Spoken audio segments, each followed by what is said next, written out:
नमस्कार, मी केतकी जोशी आणि या बुलेटिनच्या सुरुवातीलाच आम्ही तुम्हाला दाखवणार आहोत सगळ्यांना सतर्क करणारी बातमी। आपल्या घरामध्ये बहुतेक जणांकडे देवघरामध्ये धूप लावलेलं असतं, उदबत्ती लावलेली असते, पण या धूपामुळे किंवा उदबत्तीमुळे कोणती दुर्घटना घडू शकते आणि त्यामुळेच कशी काळजी घेतली पाहिजे याबद्दलचीच ही बातमी आहे। घरात लावलेल्या धूपामुळे अख्खं घर आगीच्या भक्ष्यस्थानी पडलेले आहे। वसईच्या एव्हरशाईन परिसरातल्या स्टार रेसिडेन्सी मधल्या 7व्या मजल्यावरच्या घराला भीषण आग लागली। या आगीत संपूर्ण ड्युप्लेक्स घर पूर्णपणे जळून खाक झाले। सुदैवानं जीवितहानी झाली नाही। घरात पेटवलेल्या धुपामुळे ही आग लागली असल्याची प्राथमिक माहिती स्थानिक रहिवाशांकडून मिळाली आहे। अग्निशमन दलाच्या जवानांनी तात्काळ इथे पोहोचून आग विझवली, त्यामुळे पुढचा अनर्थ टळला। पण एक छोटासा हलगर्जीपणा, एक छोटीशी चूक किती महागात पडू शकते हे आपण बघू शकतो। कोट्यवधी रुपयाचं हे घर पूर्णपणे जळून खाक झालेलं आहे। एक छोटा धूप लावला होता आणि या धुपामुळे पूर्ण हे घर आगीच्या भक्ष्यस्थानी पडले। सुदैव एवढंच आहे की कोणाचाही यामध्ये मृत्यू झाला नाही। घर पुन्हा कदाचित उभारता येईल, पण जर या सगळ्यामुळे एखाद्याचा जीव गेला असता तर तो मात्र परत आणता आला नसता। आपल्या सोबत आहेत आमचे प्रतिनिधी विजय देसाई। विजय, काय अधिक माहिती आहे? कशी ही दुर्घटना घडली? ही आग नेमकी लागली कशी? की वसईच्या एव्हरशाईन मध्ये ही घटना आहे। हे स्टार रेसिडेन्सी ही जी इमारत आहे, या इमारतीच्या 7व्या मजल्यावर एक घर आहे। त्या ठिकाणी घराचं जे देवघर असतं त्या ठिकाणी लोबांचा धूप असतो तो लावण्यात आल्याचा माहिती ही स्थानिक लोकांनी दिलेली आहे। घर हे बंद होतं, त्यामुळे ही आग लागल्याचा प्राथमिक अंदाज वर्तवलेला आहे। परंतु अशा प्रकारे जर आपण पण पण विजय विजय तेच विचारायचं आहे की घरामध्ये जर धुपाच्या उदबत्ती किंवा धूप लावला असेल तर घरात कोणीही नव्हतं त्यावेळेला, म्हणजे धूप लावल्यानंतर घर बंद करून बाहेर गेले होते लोक? ह्या असं सांगितलं जात आहे, परंतु या विजय देसाई यांच्याकडून आपण माहिती घेणारच आहोत, पण प्राथमिक माहिती जी कळते त्यानुसार धूप लावला होता आणि घरात घर बंद होतं आणि त्यामुळे कदाचित तो धूर बाहेर जायला जागा राहिली नाही का? काय नेमकं घडलं याची पूर्ण माहिती अजून मिळू शकली नाही आहे, पण घरात लावलेल्या धुपामुळे घर जळून पूर्णपणे खाक झालेलं आहे।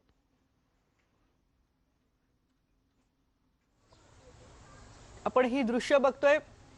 आपल्या सगळ्यांच्याच घरामध्ये देवघरापाशी एखादं निरांजन, एखादी उदबत्ती किंवा धूपाची ही अगरबत्ती लावलेली असते। आपण संध्याकाळी धूप कापूर अनेक जण जातात, त्यावेळेला कृपया काळजी घ्या, कारण असं जर छोटीशी चूक ही इतकी मोठी होऊ शकते आणि यामुळे संपूर्ण घरही भक्ष्यस्थानी पडू शकतं। आणि यानंतर बातमी आहे जळगाव मधून, कारण जळगावच्या भुसावळमध्ये राजकीय वातावरण चांगलंच तापलंय। राष्ट्रवादीचे प्रदेशाध्यक्ष जयंत पाटील भुसावळ दौऱ्यावर येत आहेत आणि त्यानिमित्तानं राष्ट्रवादी कार्यकर्त्यांनी लावलेले फलक, शुभेच्छा फलक नगरपालिकेनं काढून टाकले। 107 फलक काढून टाकण्यात आले। भुसावळ नगरपालिकेवर भाजपचं वर्चस्व आहे, त्यामुळे राष्ट्रवादीच्या कार्यकर्त्यांनी शुभेच्छा फलक लावण्यासाठी मागितलेली परवानगी सुद्धा इलेक्ट्रिकल पोलचं कारण पुढे करून नाकारण्यात आली आहे। आपल्या सोबत आहेत आमचे प्रतिनिधी इम्तियाज अहमद। इम्तियाज, संवाद यात्रेसाठी येत आहेत जयंत पाटील, पण एकतर खडसेंनी राष्ट्रवादीत प्रवेश केलेला आहे, त्यामुळे एक भाजप कार्यकर्त्यांमध्ये असलेली नाराजी आणि शिवाय नगरपालिका तिथली भाजपच्या ताब्यात आहे। काय राजकारण रंगतंय? आज जयंत पाटील यांची आज संवाद यात्रा भुसावळ येथे आज संध्याकाळी 3 वाजता आहे। या यात्रेनिमित्त राष्ट्रवादीचे कार्यकर्त्यांनी संपूर्ण भुसावळ शहरामध्ये जयंत पाटील यांचे स्वागताचं बॅनर लावलेले होते। त्यासाठी त्यांनी नगरपालिकेकडे परवानगी मागितली होती की आम्हाला बॅनर लावण्यासाठी तुम्ही परवानगी द्या, जे काय तुमचं असेल ते आम्ही फीस भरायला तयार आहे। परंतु नगरपालिकेच्या सीईओने सांगितलं की आम्ही तुम्हाला परवानगी देऊ शकत नाही, कारण की इलेक्ट्रिक पोलवरती करंट असू शकतो, काही पण अपघात होऊ शकतो, यासाठी आम्ही तुम्हाला परवानगी देत नाही। तरी कार्यकर्त्यांनी रात्रीच्या वेळेस ते बॅनर लावलेलं होतं, तर सीईओ मुख्य अधिकारी यांनी ते रात्रीच्या वेळेस ते बॅनर काढणं लावलेलं आहे। त्याच्यामुळे राष्ट्रवादीच्या कार्यकर्त्यामध्ये नाराजीचा सूर दिसून येतोय।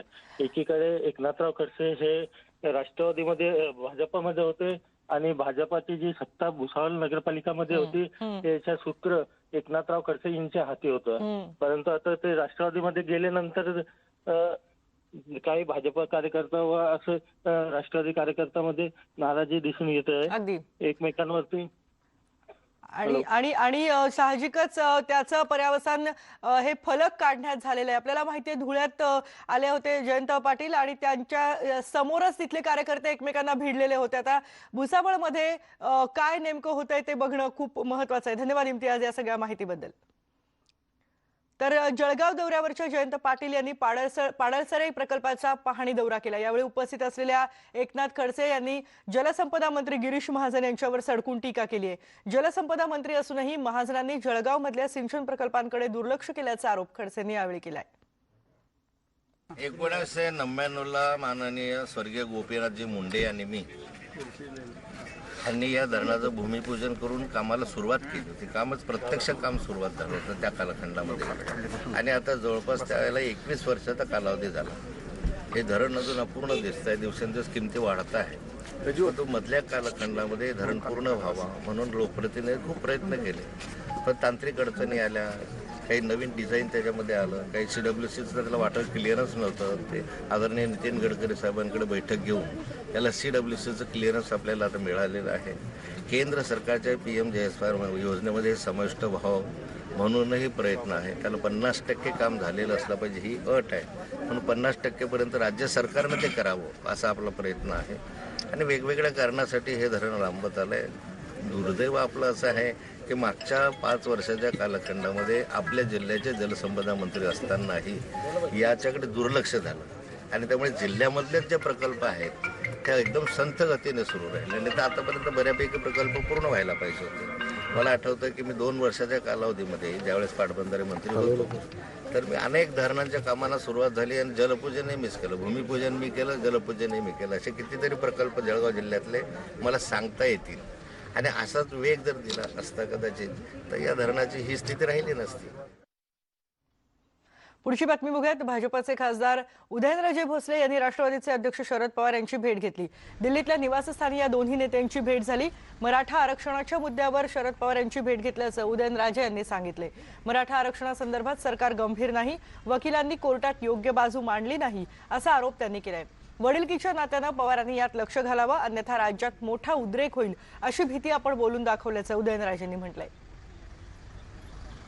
आदरणीय पवारसाहेब मराठा समाजाचे ज्येष्ठ कार्यरत आत्ता असणारे, ॲक्टिव्ह पॉलिटिक्समध्ये सोशल लाईफमध्ये असणारे सगळ्यात ज्येष्ठ ते असल्यामुळं आणि आज महाराष्ट्रात शासन हे राष्ट्रवादी काँग्रेस आणि शिवसेनेचं असल्यामुळं त्याचे सर्व पवारसाहेब आहेत आणि एक वडीलकीच्या नात्याने त्यांनी त्याच्यात लक्ष घालावं, अन्यथा फार मोठ्या प्रमाणात ते उद्रेक होईल. मला एक समजत नाही की दिशाभूल करण्याचा का प्रयत्न चालला आहे.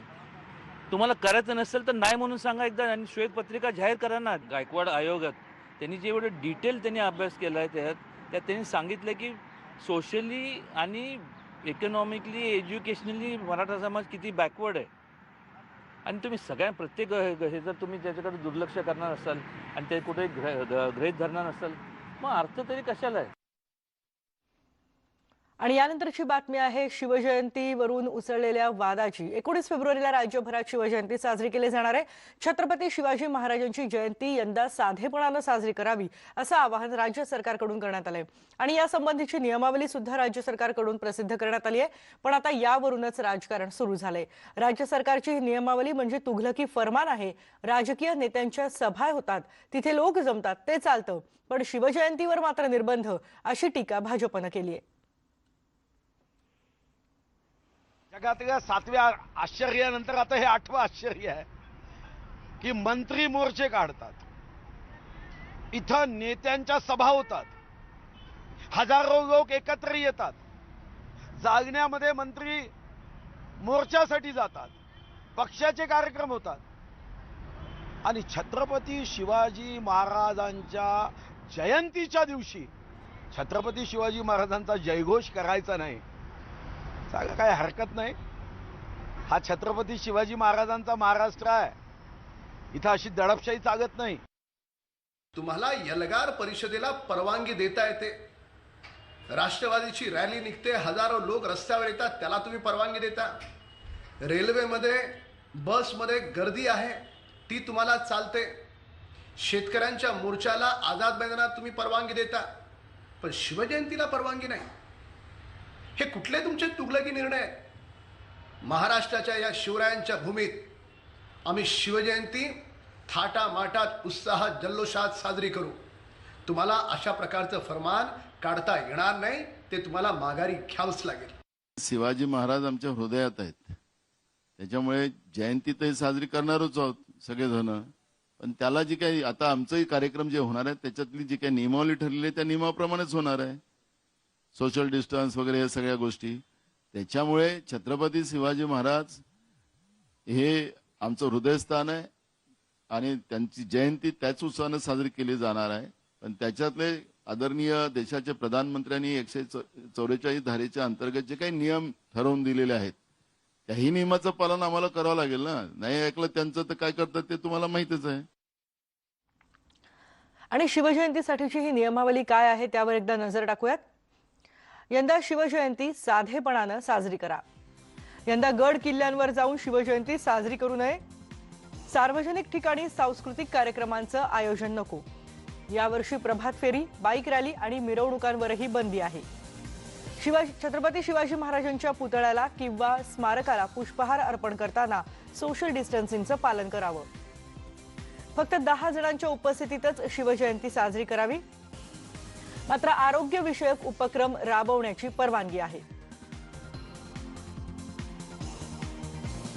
कोरोनाच्या पार्श्वभूमीवर ही सगळी नियमावली जारी करण्यात आलेली आहे, पण भाजपनं यावर टीका केलेली आहे. यानंतर पुढची बातमी बघूयात. मनसेचे नेते अमित ठाकरे यांनी शिक्षण मंत्री वर्षा गायकवाड यांची भेट घेतली आहे.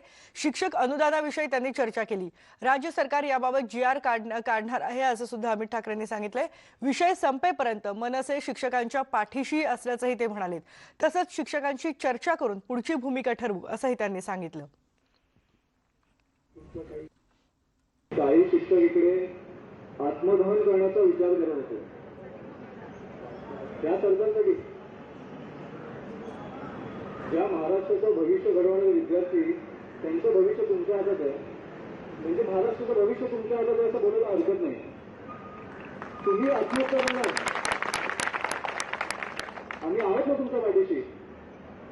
आणि मी तुम्हाला आता शब्द देतो की तुमचा विषय मार्गी लागेपर्यंत महाराष्ट्र नवनिर्माण सेना हा तुमच्या पाठीशी असणार आहे. त्यामुळे हा विचार तुम्ही मनातून काढून टाका. यानंतर एक महत्त्वाची बातमी आहे. अल्पवयीन तरुणांनी मौजेसाठी बाईक रेस लावली होती आणि याच नादामध्ये एका होतकरू धावपटूला मृत्यूच्या दारात पोहोचवले. सध्या या तरुणीचा मृत्यूशी संघर्ष सुरू आहे. 2 अल्पवयीन मुलींच्या चुकीची शिक्षा या धावपटूला भोगावी लागते. कसा झालाय हा अपघात पहा या रिपोर्टमधून. रुग्णालयाच्या बेडवर जगण्यासाठी संघर्ष करत असलेली ही आहे धावपटू मयुरी पटले. 2 दिवसाआधीपर्यंत तिच्या डोळ्यात राष्ट्रीय धावपटू बनण्याचं, देशासाठी मेडल जिंकण्याचं स्वप्न होतं. मात्र आज तिचा जगण्यासाठी संघर्ष सुरू आहे. प्रशिक्षणासाठी कोचकडे बाईकनं जात असताना तिच्या बाईकला समोरून येणाऱ्या बाईकनं जोरदार धडक दिली. त्यात मयुरीच्या डोक्याला आणि मानेला गंभीर इजा झाली आहे. मुलीची अवस्था बघून तिच्या आईला अश्रू अनावर झाले, तर तिच्या कोचला मानसिक धक्का बसलाय. मुलांना रेसिंग लावलं होतं असं ऐकायला मिळालंय आम्हाला. त्यांना रॉंग साईड येऊन तिला ठोकलं त्या साईडला. ते बेशुद्धही आहे. आता ही तिची काही कंडिशन कशी आहे हे बरोबर म्हणजे डिफिकल्टच आहे. काय आहे हे माहीत नाही. तिचा ब्रेन इंजुरी झाली आहे. तिला नोजचा जवळ तिचा फ्रॅक्चर आहे. डोळ्याला पण लागलाय तिचा. वरून आता काय आहे समोर तिचा माहिती नाही अजून. काय होते, काय होऊ शकेल तिची काही गॅरंटी नाही आहे. ती ट्रेनिंगला यायची 5-5:30 पर्यंत ग्राउंडला यायची. 7:30-8 पर्यंत ती मुलगी ट्रेनिंग करून आपलं एज्युकेशन करायची. सायंकाळी आणखी ट्रेनिंगला यायची. अशा त्यांनी पुष्कळ विदर्भ लेवलवर या स्टेट लेवलवर तिने रेसेस खेळलेल्या आहेत. मिडल डिस्टन्स पासून ती क्रॉस कंट्रीपर्यंत मॅरेथॉनपर्यंत रेसेस धावलेली आहे. लोकमत मॅरेथॉन वगैरे अशा मोठ्या मोठ्या रेसेस धावलेली आहे. रायपूर मॅरेथॉन वगैरे तिथं त्या मुलीचं प्लेस आहे. या बाईकची अवस्था बघून अपघात किती भीषण होता याची कल्पना येते. मयुरेची कोणतीही चूक नसताना समोरून येणाऱ्या बाईकनं तिला धडक दिली. धक्कादायक म्हणजे 2 अल्पवयीन मुलं बाईकची शर्यत लावत होते. त्यामुळे पुढे कोण येतंय त्याचं भान मात्र त्यांना राहिलं नाही आणि त्यांनी मयुरीच्या बाईकला धडक दिली. आरोपी अपघातात जखमी झालाय. पोलिसांनी गुन्हा दाखल केला असून पुढील तपास सुरू आहे. या अपघातामध्ये 2 मुले ट्युशन करिता ॲक्टिवा गाडीवर जात होते. त्यावेळी त्यांनी मयुरी पटले ही मुलगी तिच्या मोपेडवर एक सर्टिफिकेट देण्यासाठी जात असताना समोरासमोर तिच्या वाहनाला ठोस मारलेली आहे. त्यामुळं त्या अपघातात ते 2 मुले त्याचबरोबर मयुरी पटले हे सुद्धा जखमी झालेले आहेत. त्यांचा उपचार वेलट्रीट हॉस्पिटल वाडी येथे सुरू आहे. त्या संदर्भात पोलीस स्टेशन गिट्टी खदान येथे हायगईने वाहन चालवून अपघाताचा गुन्हा दाखल आहे. 2 अल्पवयीन मुलांच्या स्टंटबाजीमुळे एका होतकरू धावपटूचं आयुष्य उद्ध्वस्त होण्याची शक्यता आहे. अल्पवयीन मुलांवर कारवाई होईलही, पण त्यामुळे मयुरीचं झालेलं नुकसान भरून निघणार आहे का हाच खरा प्रश्न आहे. गेल्या काही दिवसांपासून नागपूर शहरात सुसाट वेगानं गाड्या चालवण्याचं प्रमाण वाढलंय. गाड्यांचा सुसाट वेग अनेकांच्या जीवावर बेतताना दिसतोय. त्यामुळे अशा स्टंटबाजांचा तातडीनं कायमचा बंदोबस्त लावण्याची गरज या निमित्तानं पुन्हा अधोरेखित झाली आहे. नागपूरहून तुषार कोहळेसह ब्युरो रिपोर्ट, न्यूज 18 लोकमत. आणि यानंतर अमरावतीची बातमी आहे. धक्का देणारी आणि मन सुन्न करणारी ही बातमी आहे. अमरावतीमध्ये एका अल्पवयीन मुलीला गुंगीचं औषध देऊन तिच्यावर वारंवार अत्याचार करण्यात आल्याची धक्कादायक घटना समोर आली आहे. तिचे फोटो काढून तिला धमकावण्यात आले. आणि इतकंच नाहीये तर ज्याला अटक केली त्या नराधम आरोपीनं याआधीही अनेक मुलींवर अत्याचार केल्याचा संशय आहे. विशेष म्हणजे यात एका महिलेचाही सहभाग आहे. तिला सुद्धा बेड्या ठोकण्यात आल्यात. 20 मुलींचे फोटो काढून बलात्कार, अल्पवयीन मुलीवर अत्याचार,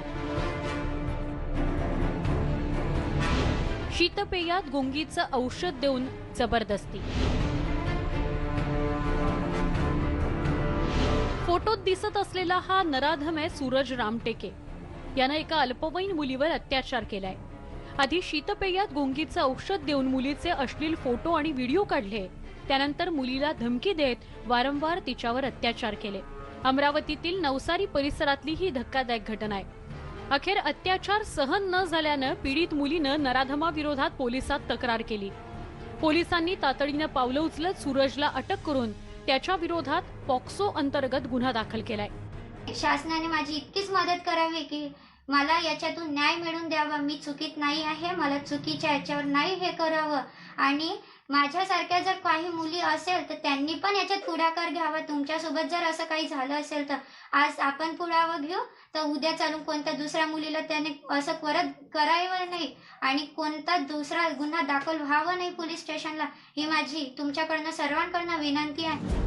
धक्कादायक म्हणजे मुलीचं लैंगिक शोषण करण्यासाठी एका महिलेनं त्याला मदत केली. पीडित मुलगी संबंधित महिलेची मावस बहीण असल्याची माहिती आहे.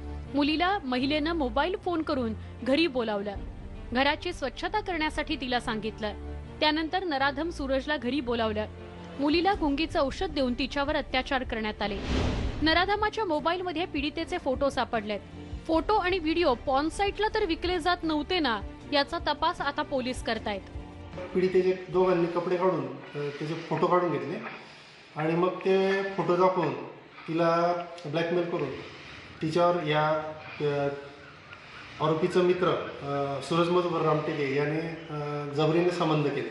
त्यानंतरही ते फोटो दाखवून ते तिच्याशी संबंध करत राहिले. अशा तक्रारीनुसार गुन्हा दाखल असून दोघा आरोपींना अटक केलेली आहे आणि न्यायालयापुढे मान्य न्यायालयापुढे हजर केले असता मान्य न्यायालयाने त्यांना 5 दिवसाची म्हणजे 15 तारखेपर्यंत पोलीस कस्टडी रिमांड दिलेली आहे. पोलीस तपासात आणखी एक धक्कादायक माहिती समोर आली आहे. नराधमानं 20 ते 25 मुलींचे अश्लील फोटो काढले असल्याचं समोर आलंय. या मुलींच्या फोटोचा वापर करून त्यांच्यावर अत्याचार करण्यात आला का याचाही तपास पोलीस करतायत. संबंधित महिलेचीही अटक करून तिची कसून चौकशी सुरू आहे. मात्र या घटनेमुळे अमरावती शहर हादरून गेलंय. अमरावतीहून संजय शेंडेसह ब्युरो रिपोर्ट, न्यूज 18 लोकमत. आणि या नराधमाला जास्तीत जास्त कडक शिक्षा होणं खूप गरजेचं आहे.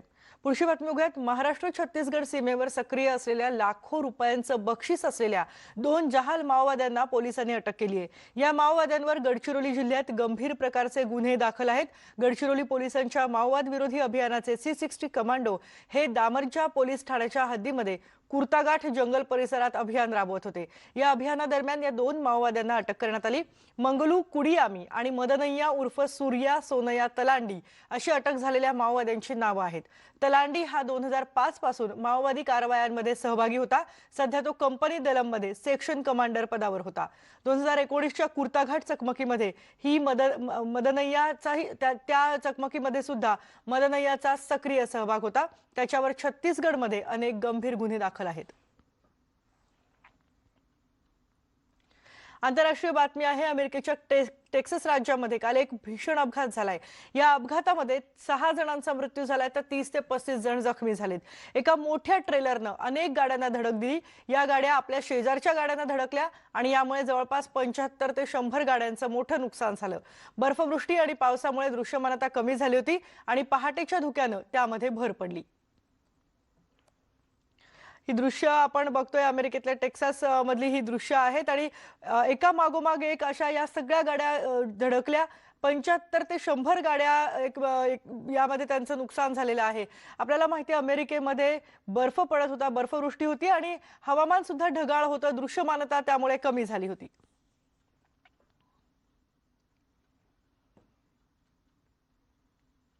आणि यानंतर आपण नमस्ते महाराष्ट्रामध्ये इथे थांबतोय आणि काही वेळातच भेटणार आहोत स्पीड न्यूज मध्ये. पहा फक्त न्यूज 18 लोकमत.